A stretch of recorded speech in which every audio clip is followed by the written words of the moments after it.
دنیا میں بھی ہر علاقے ہر ملک کی کرنسی الگ ہوتی ہے۔ کئی دفعہ کوئی ساتھی عمرے پہ جا رہا ہوتا ہے تو اس سے سارے سوال کرتے ہیں آپ نے ریال لے لیے ہیں؟ کیونکہ سب کو پتہ ہے کہ جی وہاں اس کی جو خریداری ہوگی وہ ریال میں ہوگی، وہاں اگر جو کرنسیز کو کام آئے گی وہ ریال ہی کام آئیں گے۔ اگر کوئی انسان اور بہت سارے پیسے لے کے جائے وہ پیمنٹ کرے گا تو وہ کہتے ہیں بھائی ریال میں پیمنٹ کیجئے۔ تو اللہ رب العزت نے قرآن کریم میں فرمایا کہ یوم لا ینفع مال ولا بنون، قیامت کے دن اگر کوئی انسان بہت زیادہ مال اس کے پاس تھا، فرمایا یہ مال اس کو کام نہیں آئے گا۔ ہاں جو مال اللہ کی راہ میں خرچ کیا وہ تو کام آئے گا، لیکن کوئی بندہ جو ہے یہاں مال چھوڑ کے چلا گیا کہ جی میرے پاس تو اتنا پیچھے مال تھا، بلین ٹریلین جو ہے میرے پیسے تھے، تو وہ سارے کے سارے یہیں پہ ہیں۔ یوم لا ینفع مال ولا بنون، نہ تو اولاد کام آئے گی یا نہ مال کام آئے گا۔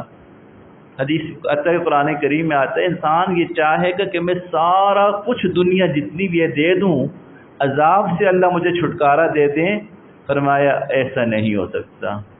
یوم لا ینفع مال ولا بنون الا من اتی اللہ بقلب سلیم، ہاں جو اللہ کے پاس صحیح سالم دل لے کر آیا یہ دل کام آئے گا۔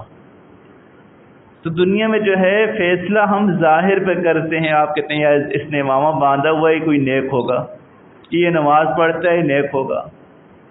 قیامت کے دن جو ہے یہ ظاہر کے بجائے دل کا معاملہ ہوگا۔ یہ دل اصل میں ہے کیا ہے کہ دل میں اللہ کی محبت ہے، جس دل میں شرک سے بیزاری ہے، دل میں جو ہے جھوٹ سے نفرت ہے، دل میں جو ہے رسول اللہ کی محبت ہے، یہ سارا معاملہ دل کا ہی ہوگا۔ تو اس لیے انبیاء علیہ السلام کا بھی مقصد یہ ہوتا ہے کہ لوگوں کے دلوں پر محنت کرتے تھے۔ کوئی انسان یہ کہے کہ جی میرا دل جتنا بگڑا رہے میں بن جاؤں گا، ایسا ہو نہیں سکتا۔ امام غزالی رحمہ اللہ نے دل کی مثال اور انسان کے اعضاء کی مثال یوں دی ہے جیسے کہ ہانڈی ہوتی ہے، آپ اس میں جو ہے چمچ میں جو ہے جو نکالیں، چمچ ڈالیں ہانڈی میں، جو کچھ ہوگا وہی نکلے گا۔ اگر کوئی انسان یہ سوچتے کہ جی میرے دل میں کیا ہے، تو اس کے بھی بڑا آسان فارمولہ ہے۔ وہ دیکھ لے کہ میری آنکھیں کیسا دیکھ رہی ہیں، میرے کان کیا سن رہے ہیں، میری زبان کیا بول رہی ہے۔ یہ آنکھیں دل کی ترجمان ہیں، یہ کان دل کی ترجمان ہیں، یہ ترجمانی کر رہے ہیں، جو کچھ ہے وہ یہاں پہ ہے۔ اگر آنکھیں غلط استعمال ہو رہی ہیں تو قصور آنکھوں کا نہیں ہے، یہ قصور دل کا ہے۔ اگر کان غلط استعمال ہو رہے ہیں قصور کان کا نہیں ہے، یہ دل کا ہے۔ زبان غلط استعمال ہو رہی ہے تو قصور زبان کا نہیں ہے، دل بگڑا ہوا ہے، یہ ہارٹ پیشنٹ بن چکا ہے روحانی طور پر۔ تو اگر پورا دن میں کبھی بیٹھے بیٹھے ہمیں اللہ اور چیزوں میں جو ہے اللہ یاد نہ آئے، یہ بھی علامت ہے کہ دل میں اللہ کی محبت نہیں ہے۔ جس کو جو ہے دنیا کے اپنے کاروبار سے محبت ہوتی ہے نا، ہر 1-2 گھنٹے بعد گھر میں بھی ہوگا اس کو خیال اپنے کاروبار کا آئے گا، تو اس کو لوگ کہیں گے واقعی یہ اپنے کاروبار کے ساتھ بڑا مخلص ہے، کہ اس بالکل جو ہے اس کی سوچیں بھی وہاں ڈائیورٹ ہیں۔ تو جس کے دل میں اللہ کی محبت ہوگی، مخلص ہوگا، وہ تو پانی بھی پیے گا اس کو پھر بھی اللہ یاد آئے گا، وہ کھانا کھائے گا اس کو اللہ یاد آئے گا، وہ سجدہ کرے گا اس کو اللہ یاد آئے گا۔ تو اس کو سکون ہی تب ملے گا جب وہ اللہ کو یاد کرے گا، اس کو مزہ ہی نہیں آئے گا۔ اس نے اپنے معمول بنایا ہوگا کہ جی میں نے روزانہ اتنے پارے تو تلاوت کرنی ہے، اور کسی دن وہ نہیں کرے گا تو اس کو بے چینی سی ہوگی۔ یہ بے چینی تب ہوگی کہ اس کا اللہ نے قرآن کے ساتھ تعلق جوڑ دیا۔ تو سب سے بنیادی اگر انسان محنت کرنا چاہے تو اپنے دل پہ محنت کر لے۔ اب ایک سوال یہ ہے کہ جی دل پہ محنت کیسے کرے؟ دل پہ محنت کے جو ہے دل کو بنانے کے شارٹ کٹ راستہ بھی ہے، لانگ ٹرم راستہ بھی ہے۔ سب سے شارٹ والا جو ہے وہ آج آپ کو بتا دیا جاتا ہے کہ اس دل کو بنانے میں اگر انسان اہل دل کے ساتھ اٹھنا بیٹھنا شروع کر جائے تو اس کا بھی دل بن جائے گا۔ کہتے ہیں نا، کسی اہل دل کی صحبت جو ملی کسی کو اختر، اسے آ گیا ہے مرنا، اسے آ گیا ہے جینا۔ تو کسی اللہ والے سے کے پاس انسان کا اٹھنا بیٹھنا ہو گیا، اس کا دل بن جائے گا۔ خربوزے کو دیکھ کے خربوزہ رنگ پکڑتا ہے۔ اور کئی دفعہ کسی اللہ انسان اتنا سچا ہوتا ہے، ایسا ایک موقع ہوتا ہے، چند لمحے، گھنٹوں کی بات نہیں کر رہا، چند لمحے، چند منٹس بھی اللہ والوں کی صحبت میں رہتا ہے، اللہ اس کی زندگی بدل دیتی۔ ایک بزرگ ایک واقعہ سنا رہے تھے کہ میں کسی ملک کے ایئرپورٹ پہ بیٹھا ہوا تھا اور اپنے جہاز کا انتظار کر رہا تھا کہ ایک نوجوان آیا اور ہاتھ میں شراب کی بوتل پکڑی ہوئی ہے، یوں جھومتا جھومتا میرے قریب آیا اور سامنے کھڑے ہو کے کہنے لگا کہ جی میں آپ کی طرح بننا چاہتا ہوں۔ تو یہ بزرگ کہتے ہیں میرے دل میں خیال آیا، چونکہ جو ہے نا شراب میں ہے، شاید ہنسی مذاق دل لگی کر رہا ہے، کہ میں نے کچھ اس سے دل لگی کی باتیں کی تو مجھے اندازہ ہوا کہ نہیں، یہ بالکل سیریس کہہ رہا کہ میں بدلنا چاہتا ہوں۔ کہ میں نے کہا کہ آپ، اس نے کہا جی میں آپ جیسا بننا چاہتا ہوں۔ انہوں نے کہا کہ آپ مجھ جیسے کو چھوڑیں، مجھ سے بھی اچھا بن سکتے ہیں۔ اس نے کہا اچھا بن سکتا ہوں میں؟ سب سے پہلے کیا، جو شراب کی بوتل تھی وہ توڑ کے کہا اچھا اب میری کہانی سنیں۔ میری کہانی یہ ہے کہ یہاں میں ایک بڑی ملٹی نیشنل کمپنی میں جو ہے جی ایم ہوں، اور اگر میں اپنی پوری زندگی کو سمری کروں دن رات کو، تو خلاصہ یہ کہ میں ہر چیز کھاتا ہوں، ہر گناہ کرتا ہوں، ہر رات گناہ کے لیے میرے پاس نیا مہمان ہوتا ہے۔ اچھا اب بتائیں کہ اب بھی میں صحیح ہو سکتا ہوں؟ کہا جی بالکل ہو سکتے ہیں۔ تو اس نوجوان نے اسی ٹائم جو ہے اس بزرگ کے ہاتھوں سامنے پکی سچی توبہ کر لی، ٹھیک ہے جی میں آج نہیں کروں گا۔ یہ بزرگ کہتے ہیں میں آ گیا پاکستان۔ 3-4 ماہ بعد مجھے جو ہے اس نوجوان کا خط آیا، کہا حضرت اس گناہوں والے ماحول میں رہتا ہوں، لیکن الحمدللہ 5 وقت کی نماز جماعت سے پڑھتا ہوں، کبھی کبھی تہجد کی توفیق بھی ہو جاتی ہے۔ تو دل یوں پلٹا، پہلے تو ہر رات ایک نیا گناہ کے لیے دل آمادہ، اور اللہ والوں کی چند منٹوں کی صحبت نے یہ اثر کیا کہ اب جو ہے نمازیں تہجد کے لیے بھی جو ہے اٹھنے پہ انسان تیار۔ تو دل کی آرزو ہی بدل گئی۔ ان الملوک اذا دخلوا قریۃ افسدوها وجعلوا اعزۃ اہلها اذلہ۔ اللہ کا نام جب دل میں آ جاتا ہے، یہ دنیا کی ساری چیزیں بے وقت بن جاتی ہیں۔ تو کسی اہل دل کی صحبت جو ملی کسی کو اختر، اسے آ گیا ہے مرنا، اسے آ گیا ہے جینا۔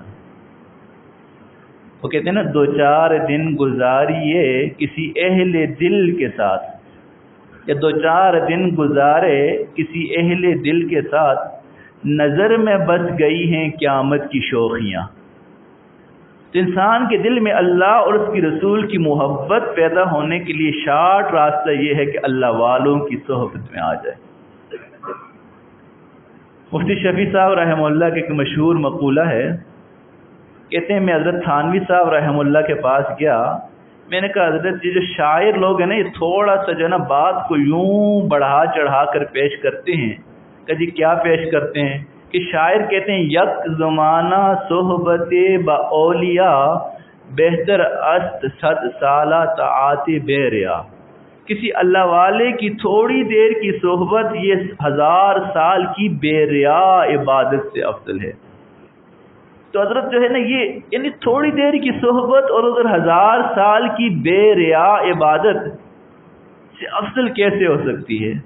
حضرت تھانوی صاحب رحمہ اللہ نے فرمایا، اچھا اس شعر کو میں پڑھوں، یک زمانہ صحبت با اولیاء بہتر است 1000 سالہ تات بے ریا، کہ اے اللہ والے کی تھوڑی دیر کی صحبت 1000 سالوں سے بھی زیادہ افضل ہوتی ہے۔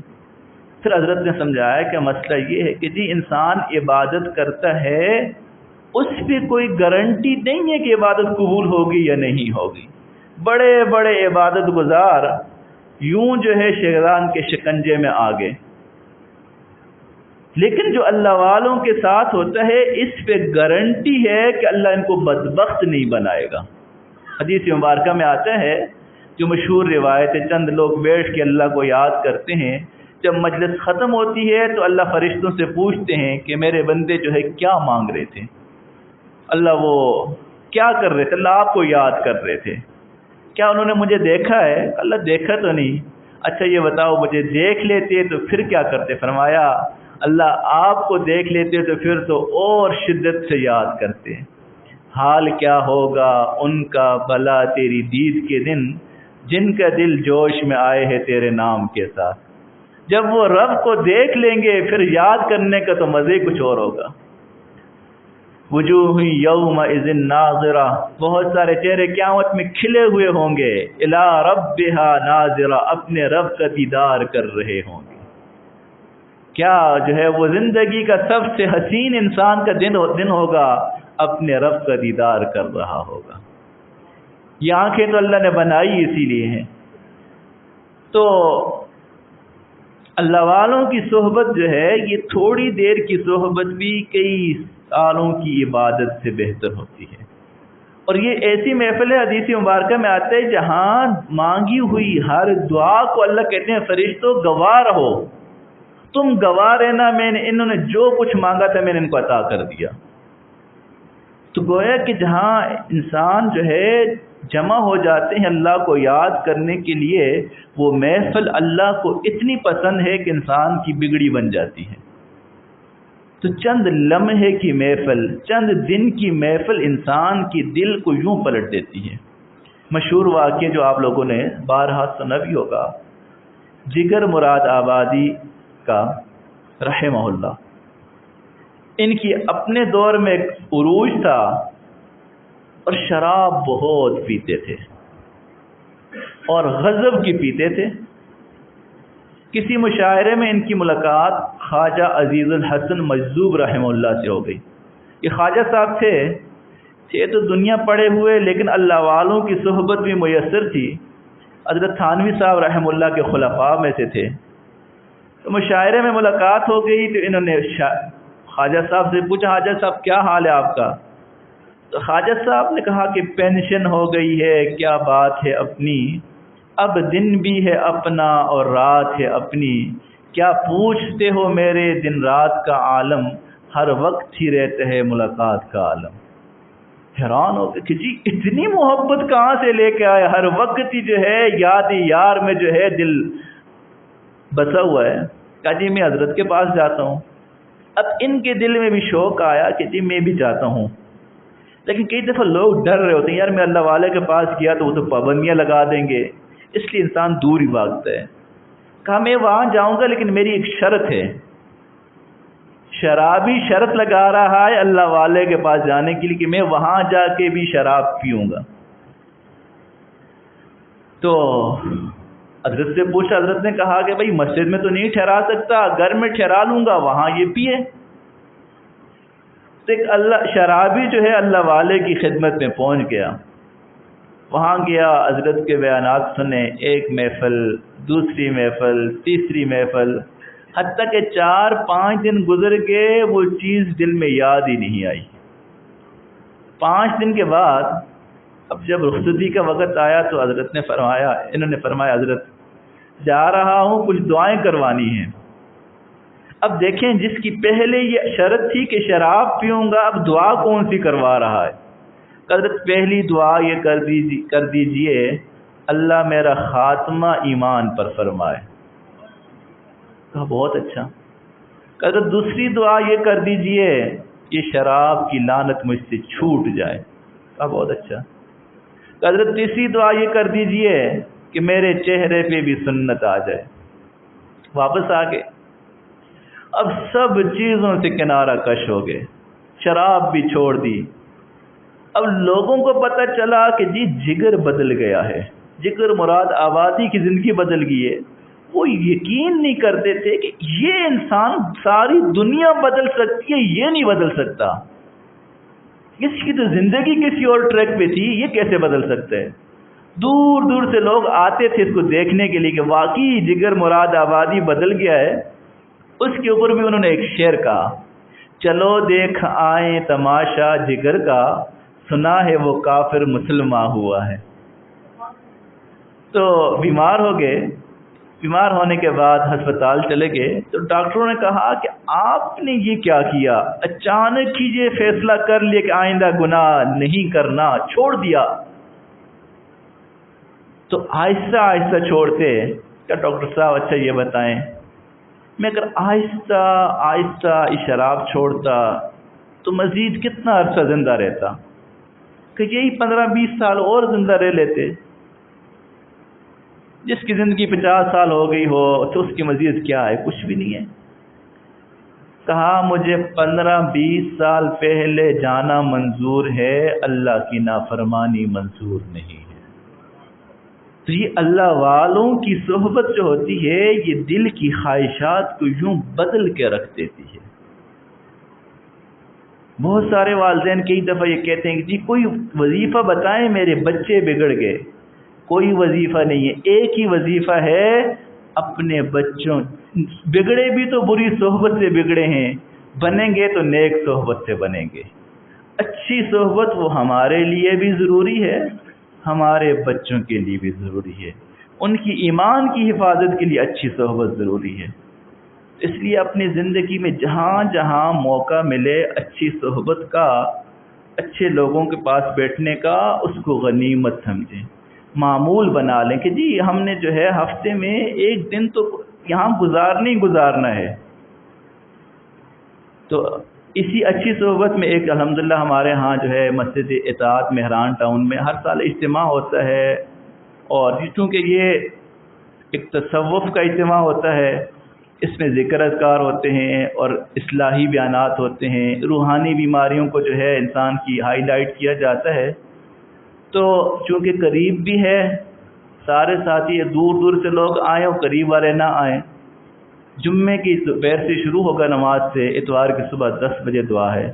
تو مہران ٹاؤن مسجد اطاعت میں انشاءاللہ یہ ہوگا، ہم بھی وہاں پہ موجود ہوں گے۔ تو ہم یہ چاہ رہے ہیں کہ آپ بھی وہاں پہ موجود ہوں اور اپنے دوست احباب کے ساتھ موجود ہوں۔ تو سب ساتھی انشاءاللہ آئیں گے۔ تو یہ ہمارے جو ہے یہاں ذیشان منصور ہیں، بلال منصور ہیں، تو ان سے بھی ترتیب بنا کے جو ہے نا آپ آ سکتے ہیں۔ جزاکم اللہ، دعا کر لیجیے۔ اللہم صلی علی سیدنا محمد وعلی آل سیدنا محمد وبارک وسلم۔ اللہم صلی علی محمد کما هو اہلہ، اللہم صلی علی محمد کما تحب وترضى، لا الہ الا انت سبحانک انی کنت من الظالمین، لا الہ الا انت سبحانک انی کنت من الظالمین۔ اے اللہ ہمیں نیک اللہ والوں کی صحبت نصیب فرما دیجئے، ہماری اولادوں کو اے اللہ نیک صحبتیں نصیب فرما دیجئے۔ اے اللہ برے ہم نشین سے ہماری حفاظت فرما، اے اللہ ہماری اولادوں کی حفاظت فرما۔ اللہ کریم امت مسلمہ کے ہر نوجوان کی حفاظت فرما۔ اے اللہ ہمیں اللہ والوں کی صحبت نصیب فرما، اے اللہ ان کا فیض نصیب فرما، اے اللہ ہمیں اپنی محبت عطا فرما، اے اللہ اپنے رسول کی سچی محبت نصیب فرما، اے اللہ قرآن کریم کی تلاوت کا لطف نصیب فرما، اے اللہ سجدے کا سرور نصیب فرما، اے اللہ رات کے آخری پہر کے مناجات کی لذت نصیب فرما۔ اللہ کریم وہ تیرے کیسے بندے ہوتے ہیں، رات کو آخری پہر اٹھ کر آپ کے سامنے ہاتھ پھیلاتے ہیں، آپ مخلوق کے سامنے ان کو ہاتھ پھیلانے سے روک دیتے ہیں۔ اللہ جو آپ کے سامنے روتا ہے آپ اس کو مخلوق کے سامنے نہیں رلاتے۔ اللہ ہمیں اپنے سامنے رونے والا بنا دیجئے، اللہ اپنے سامنے رونے والا بنا دیجئے۔ اے اللہ ہم بہت گناہگار ہیں، اللہ ہم نے ایسی نافرمانیاں کی، ہماری نافرمانیوں کی وجہ سے سارے لوگ پریشان ہیں، ہمارے اعمال کی نحوست کی وجہ سے اللہ سب لوگ پریشان ہیں، اللہ ہماری وجہ سے اللہ یہ سب پریشانیاں تو اعمال ہمارے بگڑے، اللہ ہماری وجہ سے پورے حالات بگڑے ہوئے ہیں، اللہ ہمارے اعمال کو صحیح کر دیجئے۔ اے اللہ قوم یونس اس کے اوپر عذاب آ چکا تھا، وہ قوم بستی سے باہر نکلی، اللہ آپ کے سامنے رو دھونا شروع کر دیا، اللہ آپ نے آیا ہوا عذاب کو ٹال دیا، اللہ آپ کو قدرت ہے، اے اللہ بندہ جب سچی توبہ کرتا ہے آپ رحمتیں نازل کرتے ہیں، آپ اپنی ناراضگی ختم کر دیتے ہیں، اے اللہ جب آپ ناراض ہوتے ہیں چیزیں انسان کی دسترس سے نکل جاتی ہیں، اللہ آپ جب ناراض ہوتے ہیں مسلح سے دور کر دیتے ہیں، اللہ جب آپ ناراض ہوتے ہیں آنکھوں کو خشک کر دیتے ہیں، اللہ جب آپ ناراض ہوتے ہیں دعا کی توفیق چھین لیتے ہیں، اللہ کریم اپنی ناراضگی کو ختم فرما دیجئے۔ اللہ ہم اجتماعی طور پر پوری امت کی طرف سے توبہ کرتے ہیں، اللہ ہماری توبہ کو قبول فرما دیجئے، اللہ ہماری توبہ کو قبول فرما دیجئے، اللہ ساتھیوں کا مل بیٹھنا قبول فرما دیجئے، اللہ جو ساتھی جس انداز سے پریشان ہے سب کی پریشانیوں کو ختم فرما دیجئے، اللہ سب کو سکون والی زندگی نصیب فرما دیجئے، عزتوں والی زندگی نصیب فرما دیجئے، عافیت والی زندگی نصیب فرما دیجئے، اللہ کریم ہمیں اپنے محبوب کی سچی محبت نصیب فرما دیجئے، ان کے در کی بار بار مقبول حاضری نصیب فرما دیجئے، اے اللہ ہماری دعاؤں کو قبول فرما، وصلی اللہ تعالی علی خیر خلقہ محمد وآلہ وسلم۔ درود شریف ہوگی انشاءاللہ، ساتھی اس میں بھی شرکت ضرور کر لیا کریں، اپنا حصہ شامل کریں۔